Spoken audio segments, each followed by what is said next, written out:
Yun, ang daming durian, no? I-zoom ko, ang dami, oh. Oh, no. See? Ang daming durian, no? Ha? Daming bunga dun, oh. Oh my God. Oh, ang daming bunga, oh. Pabili. Ang dami, oh. Nakaka-amaze, oh. Oh, dami po. Grabe. Grabe po, ang dami talaga. Okay, guys. Ako po dito bumisita ako sa aking munting kwarto, mga langga.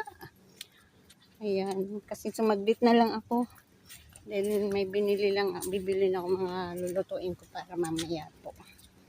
Kaya ayan, sumaglit ako sa muntikong kwarto. Ayan mga guys, dito ako dahil grabe ang init. Grabe po ang init dito sa Malaysia. Ayan. Nalakad ako doon kasi bibili ako ng mga aking dapat bibilhin. Nagpa po ako ng mga langga. Ayan, buhay ng OFW.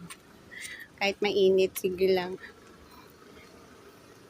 Ay, lumabas ako kasi medyo uminit yung ulo ko sa amo ko.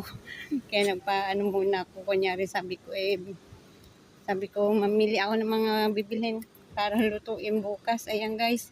Ay, reklamo ng reklamo. Ang dami mo nang ginagawa. Wala ka ng oras. Man na umupo.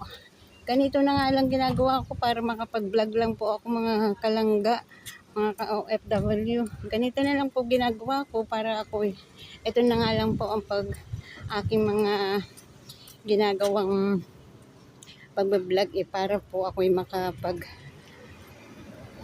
po yung isip ko, hindi pa ako ma-stress, kaya po ginawa ko po itong pag-vlog ko mga guys. Ayan, hindi po ako nag-vlog para po sabihin nagmamakaawa o nagyayabang. Hindi po, nagbablog po ako para mawala po yung stress sa araw-araw na ginagawa ng mga amo mo. Hindi ka po na-stress sa pamilya mo, may stress ka sa amo mo. Dahil kahit anong gawin mong linis, kahit anong gawin mong trabaho, hindi pa rin sa kanya satisfied. Ang hirap po kaya ng matanda ng amo.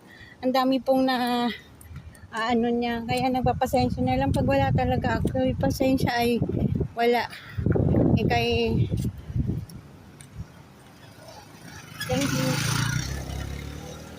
ayan po. Stress ka sa amo mo.